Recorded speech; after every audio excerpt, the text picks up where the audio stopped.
Hello friend, welcome back to our channel and good evening all of you. आज की इस video में भारतीय राष्ट्र व्यवस्था यानी इंडियन पॉलिटी का रिवीजन करते हैं कुछ इम्पोर्टेंट चार्ट के द्वारा, कुछ इम्पोर्टेंट आपका माइंड मैप के थ्रू, कुछ इम्पोर्टेंट इंफोग्राफिक फ्लो चार्ट के द्वारा। तो जानेंगे इंडियन पॉलिटी के कुछ इम्पोर्टेंट टॉपिक जो कि आपके एग्जाम के लिए काफी इम्पोर्टेंट हो सकते हैं। तो सबसे पहले शुरू करते हैं अपने इस सीरीज को। तो यहाँ पे आपके कुछ कॉन्सेप्ट है जो कि आपका कुछ छोटे छोटे जो कि आपका काफी पूछे जाते हैं, जैसे कि राज्य राजनीति की मूलभूत अवधारणाएं, कोर कॉन्सेप्ट ऑफ पॉलिटी। तो जब हम बात करते हैं एक स्टेट की, एक राज्य की, तो राज्य के पास आपका चार चीजें होने सबसे इम्पोर्टेंट होती है। तो सबसे पहले राज्य के पास आपका एक निश्चित भूभाग यानी एक टेरिटरी होनी चाहिए जिसमें आपका राज्य स्थित हो।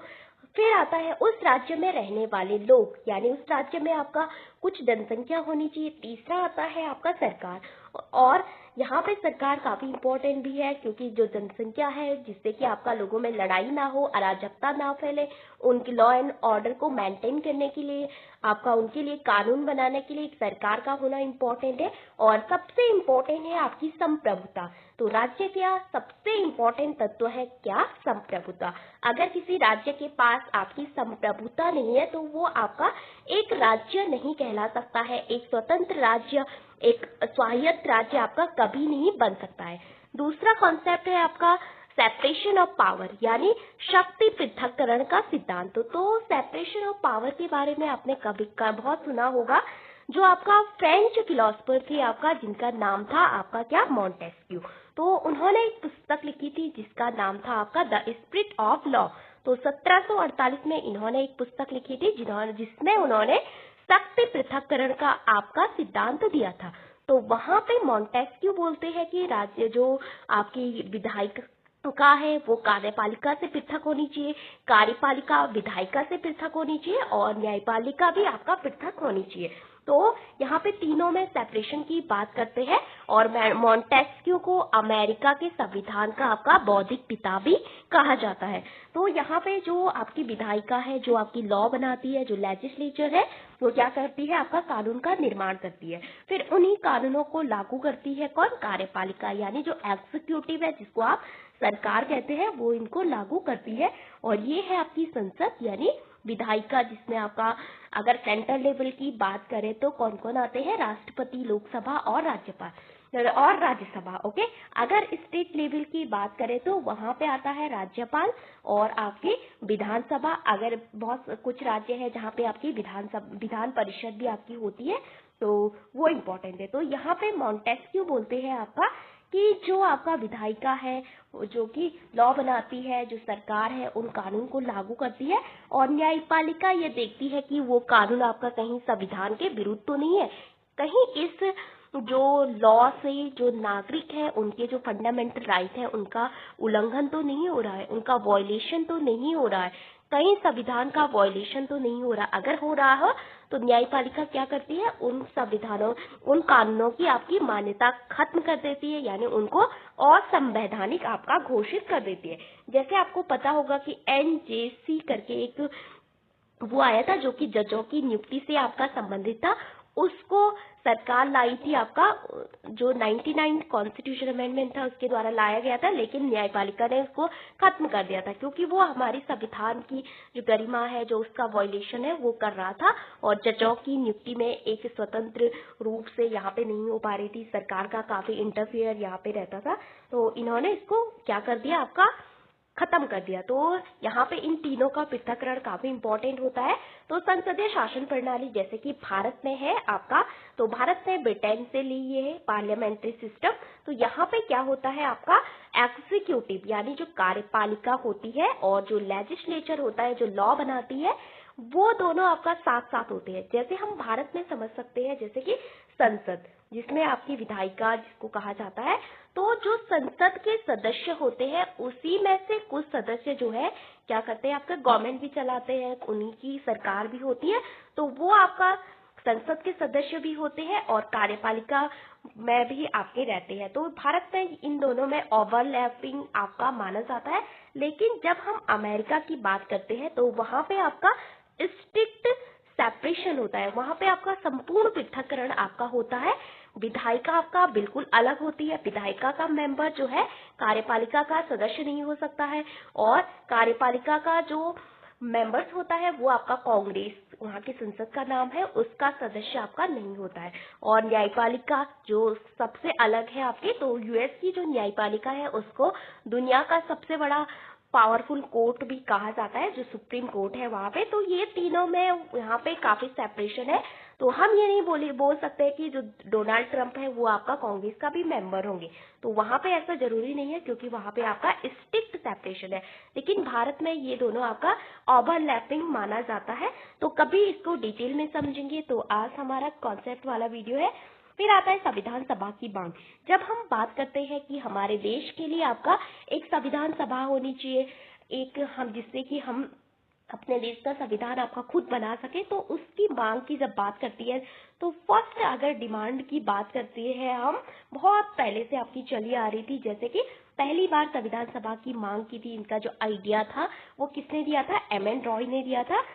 तो फिर 1935 में ऑफिशियली कांग्रेस ने उसको अडॉप्ट किया। फिर जाके जवाहर 1938 में जाके फिर आपका और अडॉप्ट किया। फिर ऑफिशियली आपका ब्रिटिशर के सामने लगा। फिर अगस्त प्रस्ताव में इसकी बात की गई। फिर क्रिप्स मिशन आएगा, उसमें बात की गई डोमिनियन स्टेटस की। फिर आपका 1940 में कैबिनेट मिशन भारत आता है, तो तब जाके हमारा संविधान सभा का गठन होता है कैबिनेट मिशन के अंतर्गत। तो यहाँ पे सबसे पहले अगर हम देखें तो थोड़ा थोड़ा बात होने लगी थी भारत की संविधान सभा की। तो 1895 में बाल गंगाधर तिलक ने इसकी बात की थी, तो जो कि एक उग्रवादी यानी जो एक्सट्रीमिस्ट ग्रुप था उनसे बिलोंग करते थे, जो बोलते थे कि जिसमें आपका लाल बाल पाल आते हैं, जो बोलते हैं कि आपका हमें आजादी आपका ऐसे ही नहीं चाहिए भिक्षा में, हमें आजादी कैसे चाहिए, लड़ाई लड़के हमें आजादी, मतलब बलिदान देके हमें आजादी चाहिए। तो आपने पढ़ा होगा कि कांग्रेस दो भाग में डिवाइड हो जाती है। एक भाग में आपका नरमवादी दल, जो कि बोलते थे विनय प्रार्थना पत्र और उनके सामने रिक्वेस्ट करना कि हमें आजाद कर दो। लेकिन जो उग्रवादी थे, जो एक्सट्रीमिस्ट थे, इन्होंने बोला कि आप जो आजादी आपका अधिकार है, आपका हक है, और आपका हक आपको मांगने से नहीं बल्कि छीनने से भी। फिर 1922 में महात्मा गांधी जी ने भी उसकी बात की थी। फिर आता है 1928 में नेहरू रिपोर्ट, ये आपका मोतीलाल नेहरू जी लाए थे, जहाँ पे आपका फंडामेंटल राइट की मूल अधिकार की बात हो। तो ऐसे ऐसे करके भारत का जो संविधान सभा की जो डिमांड थी वो आपकी आगे बढ़ती जाती है। तो ये इंपॉर्टेंट है। फिर आता है संविधान सभा का गठन और कार्यप्रणाली। तो जब हम बात करें संविधान सभा का गठन किसने किया, तो वो किया था आपका कैबिनेट मिशन प्लान के अंतर्गत हुआ था, जो कि 1940 में आपका भारत आता है। तो यहाँ पे अगर हम बात करें टोटल सदस्य कितने थे आपके, 389 टोटल मेंबर थे। तो जिसमें से आपका 296 ब्रिटिश भारत से आते थे, जिसको हम ब्रिटिश भारत 292 यानी 292 हम इसको लेते हैं, यानी प्रोविंस थे इसमें कुल। और 292 चार आपकी जो दिल्ली, अजमेर, कुर्ग, इस तरह से जो कमिश्नरी क्षेत्र थे वहां से थे। और 93 कहाँ से थे, आपके प्रिंसली स्टेट से। तो इस तरह से आपके बटे हुए थे। लेकिन आजादी के बाद आपका और भी बट गए, और प्रिंसली स्टेट से आपका आजादी के बाद 70 ये इस तरह से हो गए। तो टोटल मेंबर आपका प्रारंभ में 389 थे। फिर आता है प्रथम बैठक, आप सभी जानते हैं 9 दिसंबर 1940 को हुई थी। तो वहां पे टेम्पररी जो प्रेसिडेंट थे, जो कुछ समय के लिए आपके बनाए गए थे, वो कौन थे, सच्चिदानंद सिन्हा, जो कि सबसे ज्यादा बुजुर्ग थे और उनको सबसे ज्यादा एक्सपीरियंस था, तो इस आधार पे इनको बनाया गया था। फिर दूसरी मीटिंग होती है आपका सेकेंड पार्लियामेंट से मतलब मीटिंग होती है वहाँ पे संविधान सभा की 11 दिसंबर 1940 को। तो यहाँ पे क्या होता है, जो अध्यक्ष बनते हैं, जो आपका परमानेंट थे, उनका नाम था डॉक्टर राजेंद्र प्रसाद, जो कि बाद में आपका भारत के राष्ट्रपति भी बनते हैं। इनको स्थायी अध्यक्ष आपका बना दिया जाता है। फिर आता है 13 दिसंबर 1940। तो इसी दिन नेहरू जी ने क्या किया था, आपका ऑब्जेक्टिव रेजोल्यूशन यानी उद्देश्य प्रस्ताव को प्रस्तुत किया था संविधान सभा के समक्ष।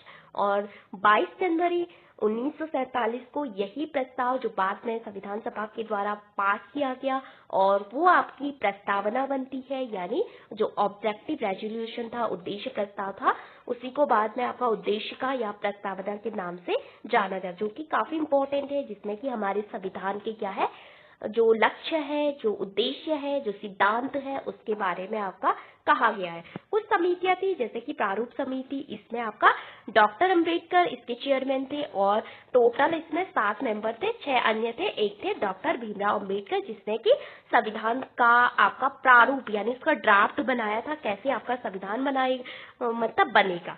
फिर है संघ समिति, यूनियन पावर समिति जो जेएल नेहरू यानी पीटी नेहरू के अंतर्गत आती थी, प्रांतीय समिति जो कि सरदार पटेल के अंतर्गत आपकी आती थी। तो बहुत सारी आपकी समिति बनी थी, अभी और भी देखेंगे। फिर हमने बहुत सारी चीजें आपका विदेशों से ली, जैसे कि रशिया से हमने फंडामेंटल ड्यूटीज ली, यानी इसके अलावा जो हमारे प्रस्तावना में 3 प्रकार के जस्टिस है, आपका 3 प्रकार के न्याय है, आर्थिक, सामाजिक और राजनीतिक न्याय, वो भी हमने कहाँ से लिया, रशिया से लिया। फिर आता है ऑस्ट्रेलिया से, तो ऑस्ट्रेलिया से हमने लिया समवर्ती सूची और आपका संयुक्त अधिवेशन का जो आपका प्रस्ताव है, संयुक्त अधिवेशन आपको पता होगा कि जब डेडलॉक हो जाता है आपका लोकसभा और राज्यसभा में, तो वहां पे 108 के तहत आपका संयुक्त अधिवेशन का प्रावधान है, वो हमने ऑस्ट्रेलिया से लिया। साउथ अफ्रीका से लिया हमने 368 यानी अमेंडमेंट की पावर के बारे में। टीपीएसपी और प्रेसिडेंशियल इलेक्शन हमने लिया आयरलैंड से। ब्रिटेन से लिया हमने rule of law, parliamentary system, संसदीय व्यवस्था, आपका एकल नागरिकता। और आपका जर्मनी से लिया हमने आपातकाल के दौरान जो आपके फंडामेंटल राइट खत्म हो जाते हैं, वो आपका जर्मनी से लिया। तो आप इस चार्ट को देख लेना अच्छे से, यहाँ पे आपका फटाफट आपका हो रहा है। Strong centre with residuary power, ये आपका कनाडा से लिया है हमने, जहाँ पे जो अवशिष्ट शक्तियां होती है वो आपका कंट्री के पास होती है, देश के पास आपकी होती है। यूएस में आपकी किसके पास होती है, राज्यों के पास होती है। फंडामेंटल राइट, जुडिशियल रिव्यू और प्रस्तावना के बारे में हमने कहाँ से लिया, आपका अमेरिका। प्रस्तावना की भाषा कहाँ से ली, वो आपका ऑस्ट्रेलिया से ली। तो आप इस चार्ट को देख के पता कर सकते हैं कौन सी चीजें आपने कहाँ से ली।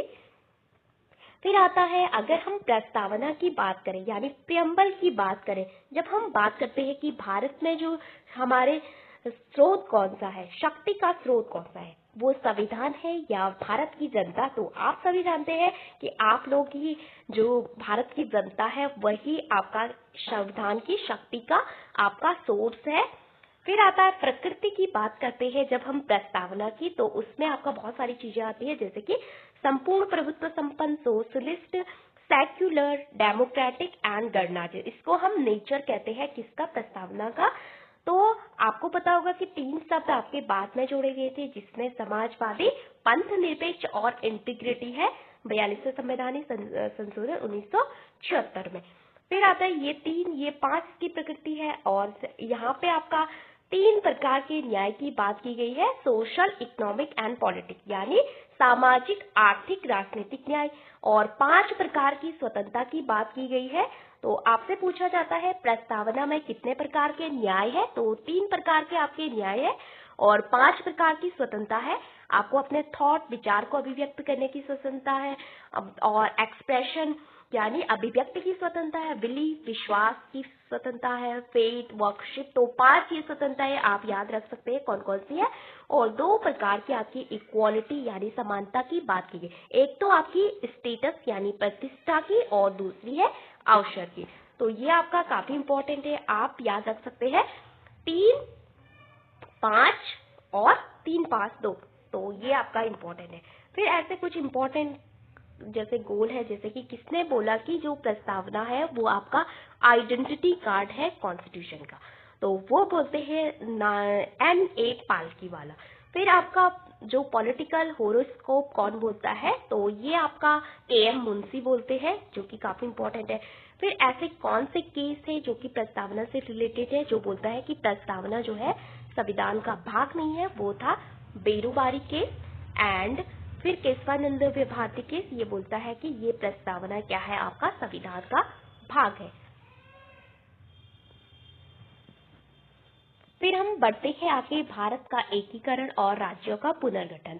तो भारत का एकीकरण आप सभी जानते हैं, भारत पहले बहुत सारी छोटी छोटी आपके रियासतों में बटा हुआ था। आपकी आजादी के समय जब विभाजन हुआ उस समय तो कश्मीर रियासत एक इम्पोर्टेंट रियासत थी, जहाँ के जो शासक थे महाराजा हरि सिंह थे, और वहाँ पे वो आपका ना भारत में शामिल होना चाहते थे ना पाकिस्तान में। तो उस समय ब्रिटिशों ने दो आपका विकल्प रखे थे भारत के लोगों के पास, ये रियासतों के पास, खास करके उन्होंने बोला था कि या तो आप भारत को ज्वाइन कीजिए या आप पाकिस्तान को ज्वाइन कीजिए या आप स्वतंत्र रहिए। तो इन्होंने बोला कि ना हम भारत को ज्वाइन करेंगे ना पाकिस्तान को, हम स्वतंत्र रहिए। तो बाद में पाकिस्तान के द्वारा अटैक किया जाता है वहां पे 1947-48 में। तो जबरदस्ती आपका ये तब इंडिया का जो शामिल होने का एक पत्र था जिसका नाम था आपका इंस्ट्रूमेंट ऑफ एक्सेशन, तो उसके हस्ताक्षर करके तब इस कश्मीर का भारत में विलय होता है। जूनागढ़ आपका बहुत बड़ी प्रॉब्लम थी, यहाँ पे जनमत संग्रह किया जाता है, प्लेबिसाइट किया जाता है। जूनागढ़ के लोगों ने बोला कि हम इंडिया में शामिल होना चाहते हैं, तो ये आपका 1948 में हुआ। फिर हैदराबाद आपको पता होगा कि पुलिस एक्शन यानी पुलिस कार्रवाई के द्वारा ऑपरेशन पोलो के द्वारा हैदराबाद को भारत में शामिल किया जाता है। इसके अलावा बहुत सारी छोटी बड़ी रियासतें थी जिसका एकीकरण करने में आपके सरदार वल्लभ भाई पटेल जी का बहुत बड़ा योगदान रहा था। उन्होंने जो 565 या 563 जो रियासतें थी उनका एकीकरण किया था, उनको भारत में शामिल किया गया था, क्योंकि भारत बहुत बट रहा था ना उस समय बहुत सारी रियासतों में, तो इस कारण से उनको भारत का लौह पुरुष भी आपका कहा जाता है। फिर आते हैं जब राज्य पुनर्गठन आयोग की बात करते हैं, जब आपका राज्य बनने लगे थे भारत में, आपको पता होगा कि पहला राज्य बनता है आंध्र प्रदेश, जो कि आपका भाषा के आधार पे बना था। तो कुछ आयोग बने थे, जैसे कि एस.के. धर आयोग बना था, ये 1948 में आया था। इसने बोला कि हम क्या करेंगे, भाषा के आधार पे आपका राज्य नहीं बनाएंगे, क्योंकि इससे हमारा देश का विभाजन हो जाएगा और भाषा के आधार पे बहुत सारे राज्य जो है बट जाएंगे, पूरा भारत आपका भाषाओं में बट जाएगा, इसलिए इसने रिजेक्ट किया। फिर आता है जेवीपी कमेटी, जो कि जवाहरलाल नेहरू, वल्लभ भाई पटेल एंड पट्टाभी सीतारामैया इसके मेंबर से इन्होंने एक कमेटी बनाई थी। इसके उसमें जो इसका भी सेम आइडिया था जो एस.के. धर ने सिफारिश की थी उसके विरुद्ध, तो रिजेक्ट किया इन्होंने भी सेम लैंग्वेज बेसिस। इन्होंने बोला कि हम प्रशासनिक स्वायत्ता को लेकर आपका राज्य बनाएंगे, हम भाषा के आधार पे आपका राज्य नहीं बनाएंगे।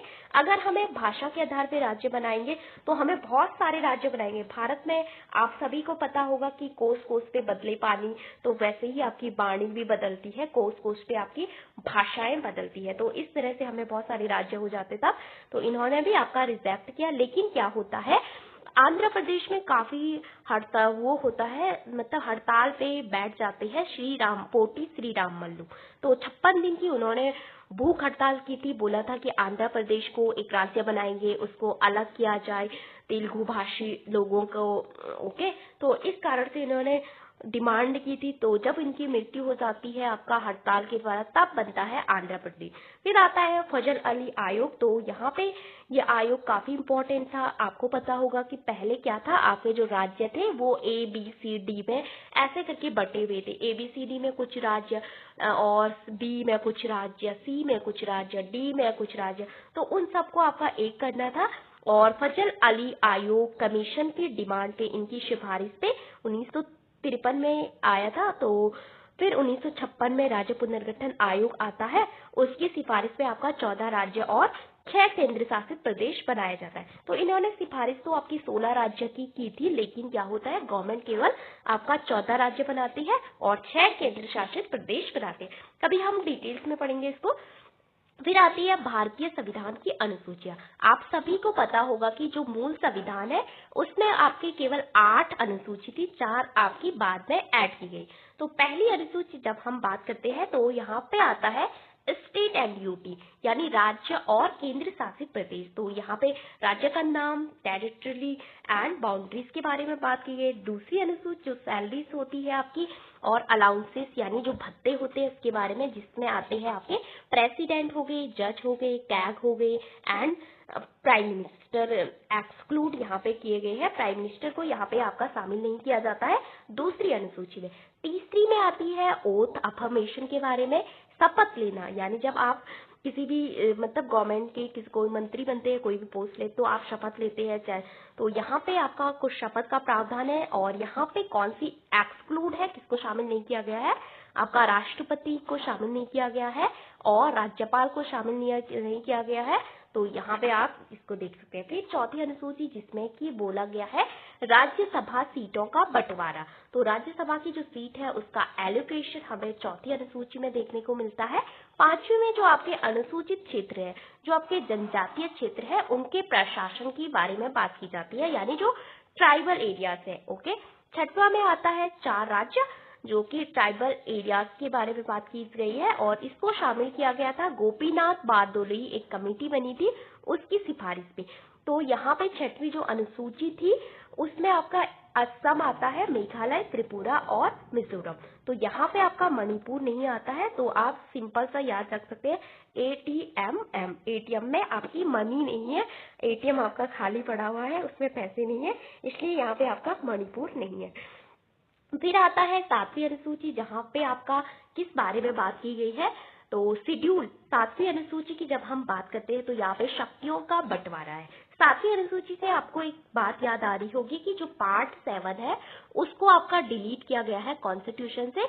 तो आपका जो पार्ट 7 है वो आपके संविधान में नहीं है, लेकिन आपका जो अनुसूची 7 है वो है, और वो आपका शक्तियों का बंटवारा करने की बात करता है, राज्यों के बीच, केंद्र के बीच और समवर्ती सूची। तो यहाँ पे 3 प्रकार की लिस्ट आती है, राज्य संघ सूची, राज्य सूची और कॉन्करेंट।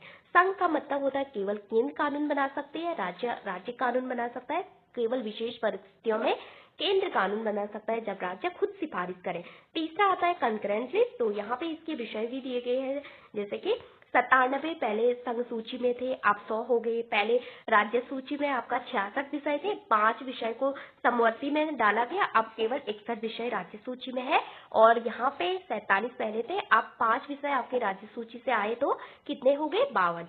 तो यहाँ पे ये इंपॉर्टेंट है। और इससे रिलेटेड जो शक्तियों का बंटवारा का जो आर्टिकल है वो है 246। 248 है आपका किससे संबंधित, जो आपकी रेसिड्यूरी पावर होती है, यानी जो अवशिष्ट शक्तियां होती है वो भारत में केंद्र सरकार के पास होती है, वो राज्यों के पास आपका नहीं होती है। अमेरिका में राज्यों के पास वो आपकी होती है। फिर आता है 8वीं अनुसूची। तो यहाँ पे 22 ऑफिशियल भाषा के बारे में बात की है। तो मूल संविधान में आपकी केवल 14 भाषाएं थी, बाद में बहुत सारे अमेंडमेंट होते हैं, जैसे कि 21वां के द्वारा आपका जो सिंधी भाषा है उसको ऐड किया जाता है। फिर आपका 71 के द्वारा ऐड किया जाता है, एंड फिर आपका 92 अमेंडमेंट के द्वारा कुछ भाषाएं जोड़ी जाती है। फिर आता है 9वीं अनुसूची। तो 9वीं अनुसूची आप सभी को पता होगा कि बाद में ऐड की गई थी। पहला जो संविधान सभा है वो आपका 9वीं अनुसूची से रिलेटेड है। तो पहला संविधान संशोधन वो 1951 में हुआ था, वो किससे रिलेटेड है, आपका 9वीं अनुसूची। तो यहाँ पे भूमि सुधार के बारे में बात की गई थी, तो ये आपका काफी इंपॉर्टेंट है। और यहाँ पे बोला गया था कि आपका क्या करना है, जो 9वीं अनुसूची में आपके जितने भी विषय है उसकी न्यायिक समीक्षा नहीं की जा सकती, उनकी जो है, चाहे वो आपका नागरिकों के मौलिक अधिकारों का हनन भी करे, चाहे वो आपका संविधान के विरुद्ध भी हो, तो हम उसका जुडिशियल रिव्यू नहीं कर सकते हैं।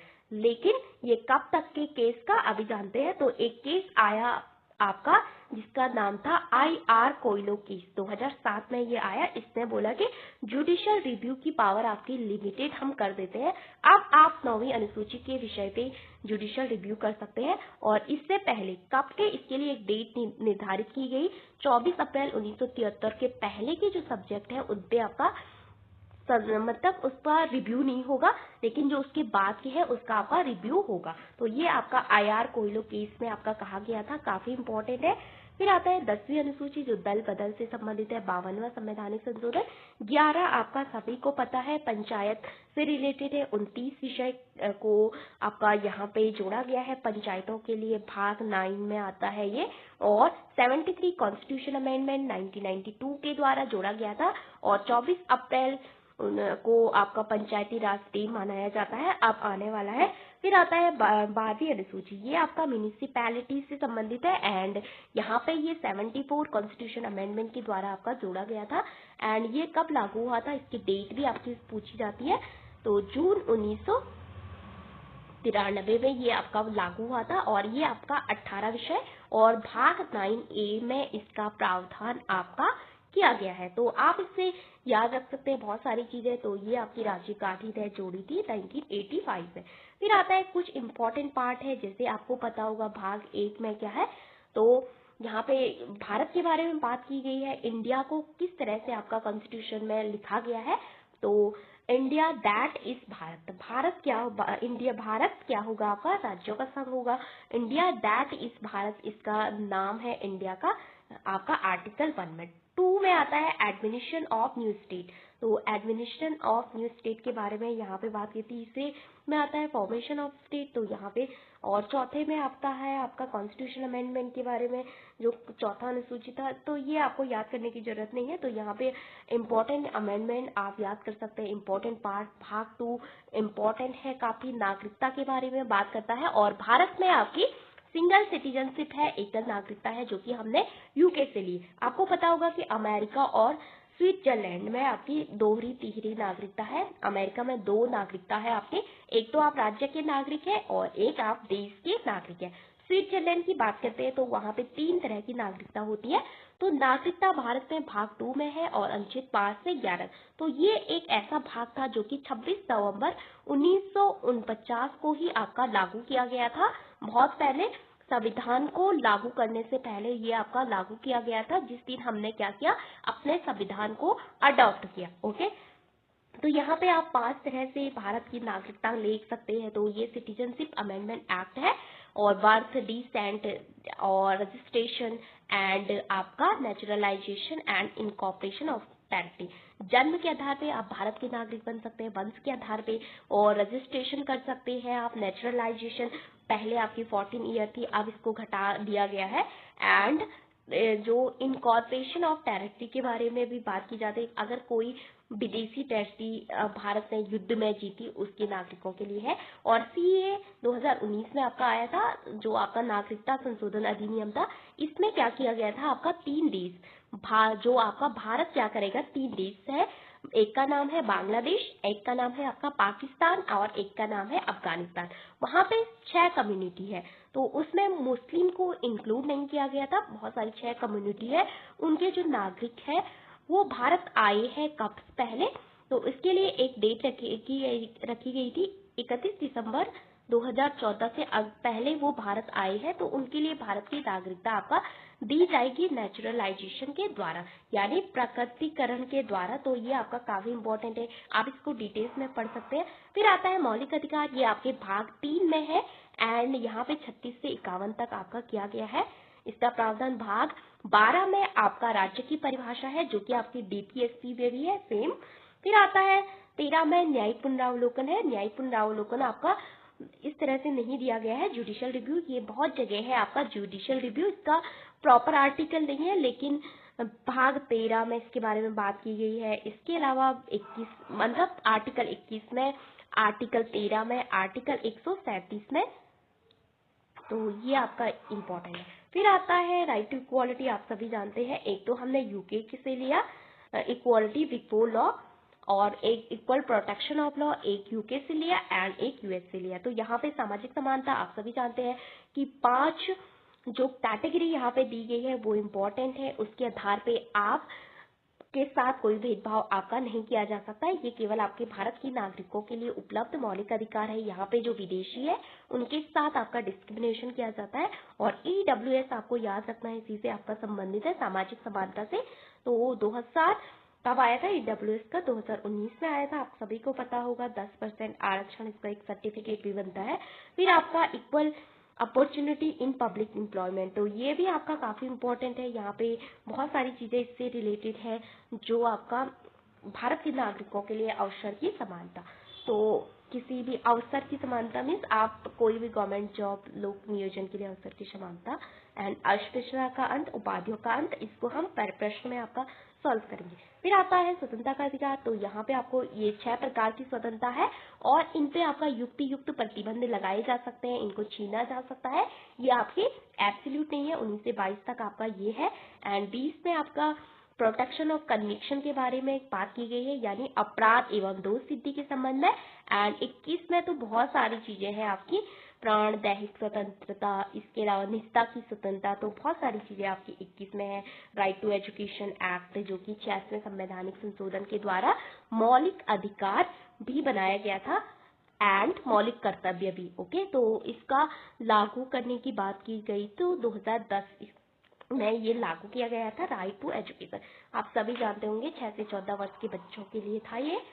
फिर आता है यहाँ पे 22 भी आपका इम्पोर्टेंट है। तो आप कुछ अन्य देखते हैं, तो ये आपका शोषण के विरुद्ध अधिकार हो गया, धार्मिक स्वतंत्रता का अधिकार हो गया, अल्पसंख्यकों के अधिकार हो गए और संवैधानिक उपचारों का अधिकार हुआ है, जिसको कि डॉक्टर अंबेडकर ने बोला था soul, heart and soul of our constitution. ये क्या है आपका संवैधानिक उपचारों का अधिकार, आर्टिकल 32। अगर हम बात करें कि संविधान की आत्मा की, ओनली संविधान की आत्मा, कोई आर्टिकल शामिल न करें, तो वो है आपकी क्या प्रस्तावना, जिसको आप उद्देशिका भी कहते हैं। एंड 5 प्रकार की रीट आप सभी परिचित होंगे इससे। तो यहाँ पे आप 32 के तहत, एक मौलिक अधिकार के तहत अन्य मौलिक अधिकारों की सुरक्षा के लिए सुप्रीम कोर्ट जा सकते हैं, हाई कोर्ट जा सकते हैं 226 के तहत। फिर आता है कुछ इंपॉर्टेंट केसेस है, जैसे कि शंकरी प्रसाद जी जो केस है वो आपका किससे संबंधित है, parliament can amend fundamental right. ये आपका मौलिक अधिकारों से संबंधित केस था। यहाँ पे बोला गया था कि जो आपकी संसद है वो मौलिक अधिकारों को संशोधन कर सकती है, अमेंड कर सकती है। फिर इसके विरुद्ध एक केस आया 1967 में, जिसका नाम था गोपालन केस। ये बोलती है कि जो पार्लियामेंट है, जो आपकी संसद है, वो मौलिक अधिकार को संशोधन नहीं कर सकती है। तो मैच द फॉलोइंग में आपका प्रश्न पूछा जाता है, किसने बोला कि जो संसद है मौलिक अधिकार को संशोधन कर सकती है, किसने बोला आपका नहीं कर सकती है। कर सकती है शंकरी प्रसाद, नहीं कर सकती है किसने बोला, एक आपका गोपालन। फिर आता है 24वां संवैधानिक संशोधन। तो यहाँ पे 1971 में आया, तो इसने बोला कि parliament assert absolute power to amend. तो पार्लियामेंट के पास एब्सोल्यूट पावर है आपका किसी भी चीज को अमेंड करने की। फिर इसी के विरुद्ध आपका एक केस आता है 1973। यहाँ पे ये बोलता है कि एब्सोल्यूट पावर तो है, लेकिन एक बात ध्यान रखना, वो है बेसिक स्ट्रक्चर, मूल ढांचा। तो सुप्रीम कोर्ट बोलते हैं कि आपके पास पावर तो है, लेकिन हम क्या करेंगे, एक बेसिक स्ट्रक्चर पे आप क्या नहीं कर सकते हैं, आपको वहां पे पूर्ण शक्ति नहीं है, और ये हम ही डिसाइड करेंगे कि वो बेसिक स्ट्रक्चर क्या होगा। तो यहाँ पे इसकी बात की जाए, काफी इंपॉर्टेंट केस है, 13 जजों की बेंच ने आपका ये केस आपका दिया गया था। तो ये है केशवानंद भारती केस। फिर आता है मिनर्वा मिल्स विवाद। तो यहाँ पे कुछ फंडामेंटल राइट पे आपका डीपीएसपी जो ऊपर है उनसे, जैसे कि आपने सुना होगा 39B और 39C के बारे में। तो यहाँ पे ऐसा बोला गया था कि जो 39B और जो 39C है वो आपका 14 से और 19 से आपका क्या है ऊपर है, इस तरह का। तो ये आपका मिनर्वा मिल्स केस में आप बोला गया था। आप देखना कि किस केस में बोला गया था, आपका कमेंट में आप लिखना अच्छे से। फिर आता है राज्य के नीति निर्देशक तत्व। तो ये आपका पार्ट 4 में है और 36 से 51 तक इसके बारे में आपकी बात की है। तो ये आपका स्टेट के लिए, सरकार के लिए एक डायरेक्टिव है, ये उन पे बाइंडिंग नहीं है, वो इनको ध्यान में रख भी सकती है और नहीं भी रख सकती है। एंड यहाँ पे गैर न्याय योजित है, जैसे मौलिक अधिकार आपका उल्लंघन हो गया, आप दौड़ के कोर्ट चले गए कि मेरा फंडामेंटल राइट आपका हनन हो गया, लेकिन आप यहाँ पे नहीं जा सकते हैं। एंड इसका मुख्य उद्देश्य क्या था आपका, लोक कल्याणकारी राज्य की स्थापना करना, आर्थिक सामाजिक लोकतंत्र को मेंटेन रखना देश में। तो ये आपका काफी इंपॉर्टेंट है, और हमने अपनी सहूलियत के लिए इसको 3 पार्ट में डिवाइड किया है। संविधान में आपका ये विभाजन नहीं दिया गया है, केवल हमने अपनी सहूलियत के लिए अब इसको डिवाइड किया है। कुछ समाजवादी आते हैं एंड कुछ गांधीवादी एंड कुछ उदारवादी। समाजवादी की बात करें तो कौन सा है, वेल्थ डिस्ट्रीब्यूशन। आपको पता होगा कि समाजवाद शासन वो व्यवस्था होती है जहाँ पे जो आपकी वेल्थ होती है, सरकार क्या करती है, सभी लोगों में एक समान बांटती है। राइट टू वर्क इसमें आएगा, एंड प्रसूति संबंधित कार्य इसमें आएगा, और निर्वाह मजदूरी एंड न्यूट्रिशन के बारे में। विलेज पंचायत, असली भारत आपका गाँव में बसता है। जब तक आप भारत को डेवलप नहीं करेंगे तब तक आप जब तक आप गाँव को डेवलप नहीं करेंगे तब तक आप भारत को डेवलप नहीं। महात्मा गांधी जी का आइडिया है अनुच्छेद आपका डीपीएसपी का जो रिलेट है आपका 40, वो इसी से संबंधित है। पंचायत को डीपीएसपी में पहले आपका जोड़ा गया था। फिर कुटीर उद्योग, ये गांधी जी के बारे में आपको पता होगा कि कुटीर उद्योग, लघु उद्योगों की बहुत बात करते थे, चरखा के बारे में, जिससे कि आत्मनिर्भरता की बात करते थे। SC ST के बारे में काफी बात करते थे, उनकी कल्याण के लिए मद्यपान को दूर करने की बात करते थे। एंड जो गाय होती है पशुपालन के संबंध में उन्होंने काफी बात की थी। उदारवादी UCC आप सभी जानते हैं, पहले आपकी केवल गोवा में थी, वर्तमान समय में आपका उत्तराखंड में है। फिर कृषि प्रधान एग्रीकल्चर पर्यावरण, ये आपका इम्पोर्टेंट है। तो ये आपका आप इस चार्ट से समझ सकते हैं कि कौन कौन से आपके लिए इम्पोर्टेंट है। मूल कर्तव्य की बात करें तो बाद में आपके जोड़े गए थे। और सरदार स्वर्ण सिंह जो कमेटी थी, इन्होंने सिफारिश की थी आपके 8 मौलिक कर्तव्यों की, लेकिन गवर्नमेंट ने आपके 10 ऐड किए। आपका इंदिरा गांधी जी ने बोला कि आपके पास अधिकार तो है, लेकिन आपके क्या कर्तव्य है अपने देश के प्रति, हम इसको ऐड करेंगे। तो इन्होंने इमरजेंसी के टाइम पे ऐड किया था, 10 ऐड किए गए थे। एक बाद में आपका ऐड किया गया 6 से 14 वर्ष के बच्चों के लिए शिक्षा का अधिकार, वो आपका 2002 में आपका ऐड किया गया। तो यहाँ पे ये आपके मौलिक कर्तव्य है, पहला क्या है, दूसरा क्या है। फिर आता है राष्ट्र जो संघ की कार्यपालिका होती है। तो यहाँ पे अगर हम बात करें कि राष्ट्रपति के बारे में, तो आप सभी जानते हैं संघ यूनियन के बारे में आपका भाग 5 में बात की गई है। एंड यहाँ पे जब हम बात करते हैं प्रेसिडेंट के बारे में, तो राष्ट्रपति जो कि भारत का प्रथम नागरिक होता है, तीनों जो फोर्स होती है उनका प्रमुख होता है, तो ये इम्पोर्टेंट है। फिर राज्यसभा का जो राष्ट्रपति का निर्वाचन जो मंडल है, जो कॉलेज इलेक्टोरल कॉलेज है, उसमें कौन कौन से लोग शामिल होंगे, उसमें केवल निर्वाचित सदस्य होंगे लोकसभा और राज्यसभा के। एंड निर्वाचित मेंबर्स होंगे किसके, जो स्टेट लेजिस्लेचर है, जो राज्य विधानसभा है उसके, विधान परिषद के इसमें भाग नहीं लेंगे, और दिल्ली एंड पुदुचेरी के। फिर आता है आपका, अगर राष्ट्रपति को हटाना है तो उनके लिए आपका कौन से मेंबर भाग लेंगे। तो यहाँ पे जब हम निर्वाचन की बात करते हैं, राष्ट्रपति को राष्ट्रपति के चुनाव की बात करते हैं, तो वहां पे आपका जो नॉमिनेटेड मेंबर है वो भाग नहीं लेते इलेक्शन में, लेकिन जब इम्पीच करते हैं, जब आपका हटाते हैं राष्ट्रपति को, तो तब आपका नॉमिनेट मेंबर भाग लेते हैं, लेकिन विधानसभा के मेंबर्स आपका भाग नहीं लेते हैं। तो इसको हम PYQ में आपका क्वेश्चन में डिटेल में करेंगे। तो राष्ट्रपति का कार्यकाल 5 वर्ष, ये आपका 56 में बताया गया है। महाभियोग किस आधार पे आपका लगाया जा सकता है, इसके बारे में बात की।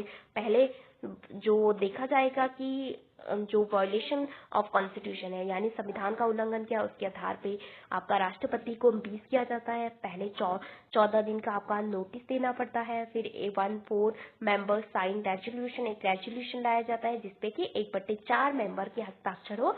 फिर पास होता है दोनों सदनों से, बोथ हाउसेस से, आपका स्पेशल मेजोरिटी के द्वारा, तब आपका हटाया जाता है। तो इस तरह से प्रक्रिया है। राष्ट्रपति की कार्यकारी शक्तियां की बात करें तो कार्यपालिका से संबंधित ये बहुत सारे लोगों की नियुक्ति करते हैं, जैसे prime minister and governor, CAG, attorney general, election commission of India.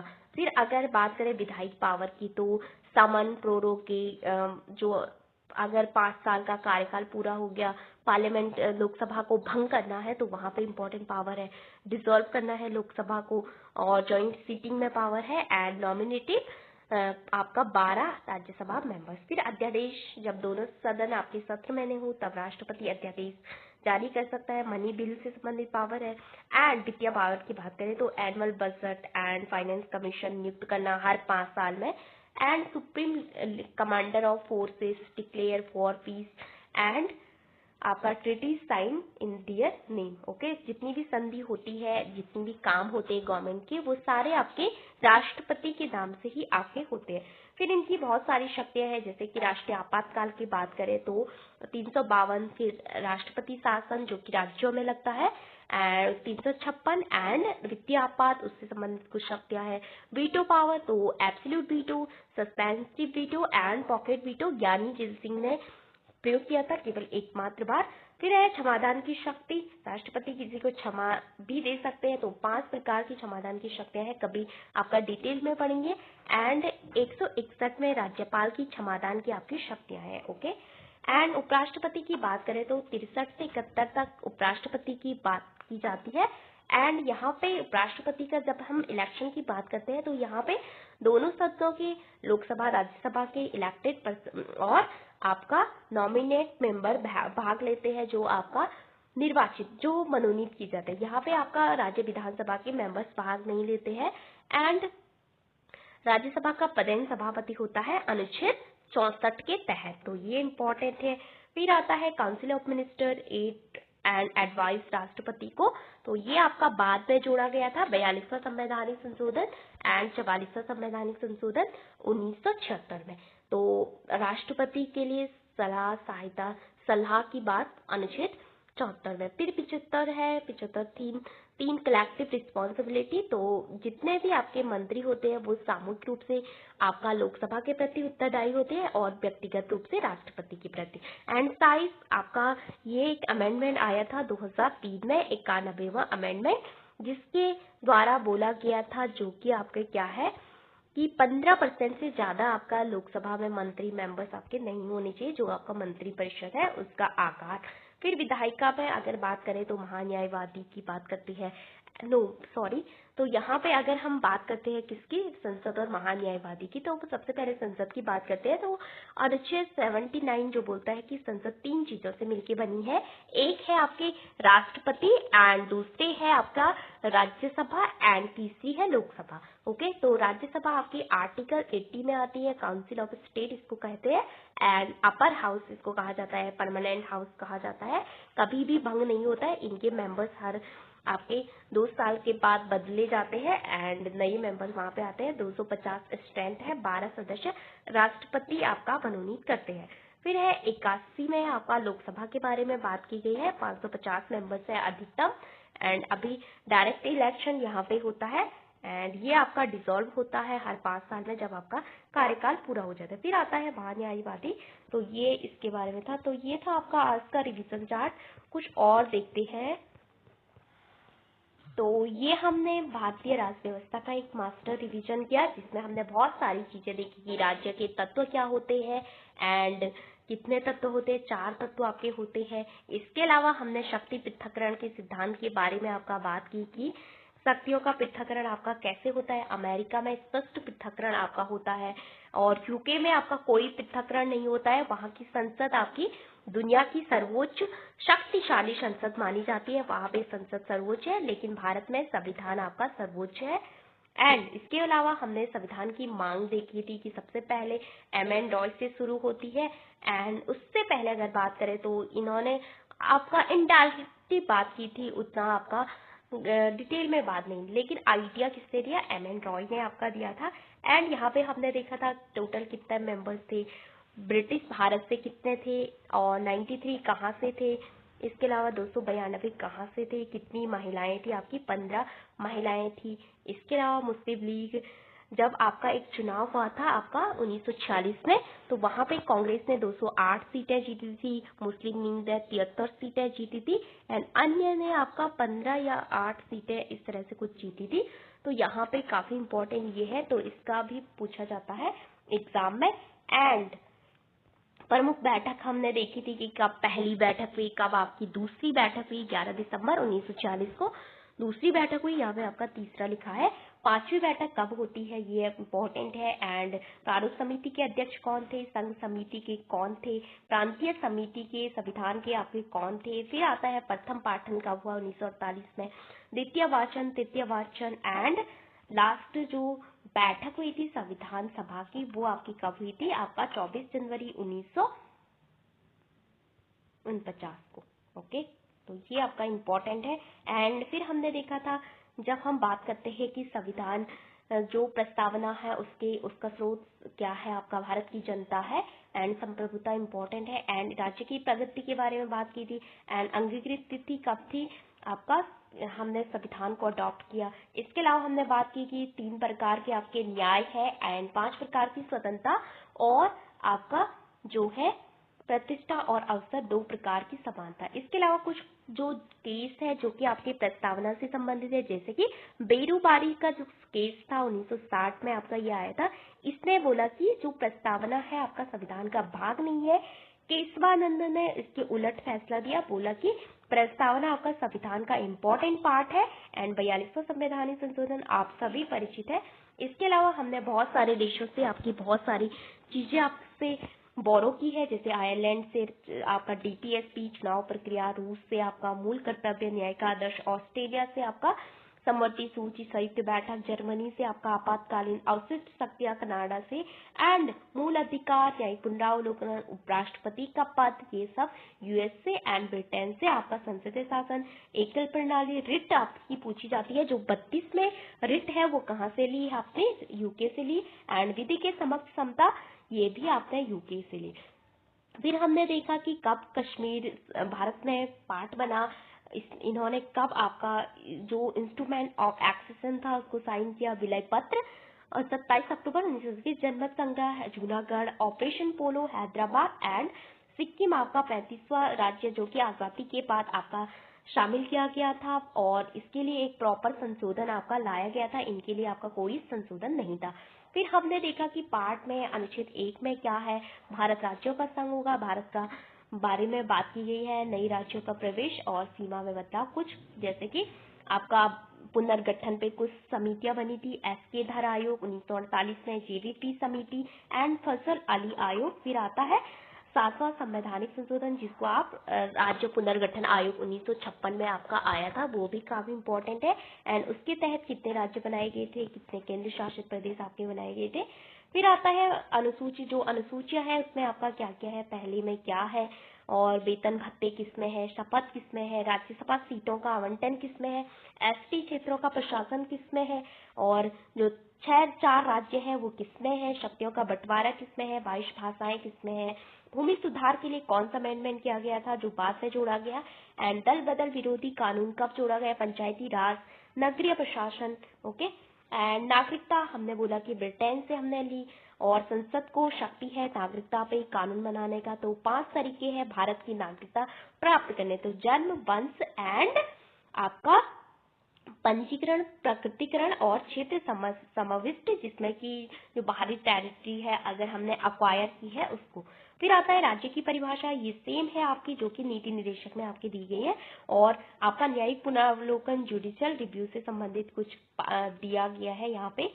फिर आता है समानता का अधिकार, आप सभी परिचित है, समानता का अधिकार 14 से 18 तक है। तो यहाँ पे आपने देखा विधि के समक्ष समता, विधि के समक्ष समान संरक्षण, धर्म, मूल, वंश, जाति आदि के आधार पे।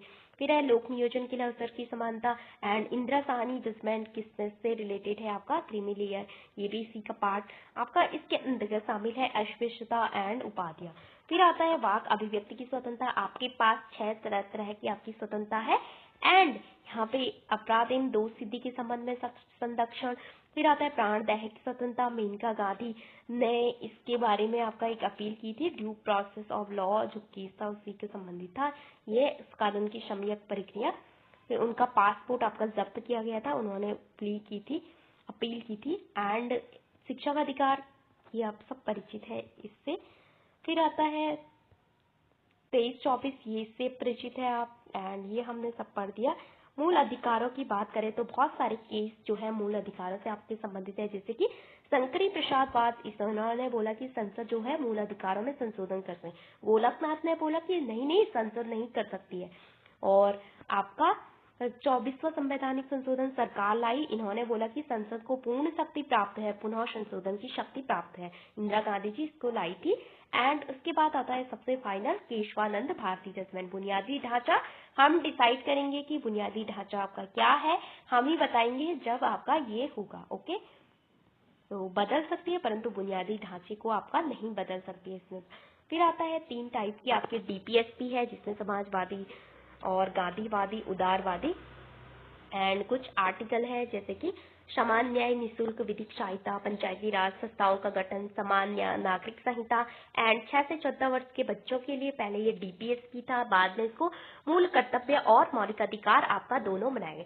फिर है कार्यपालिका से न्यायपालिका का पृथक्करण। एंड फिर है आपका अंतर्राष्ट्रीय शांति और सुरक्षा। मूल कर्तव्य आप सभी परिचित होंगे, कितने मूल कर्तव्य है, किस समिति ने आपका जोड़ा था।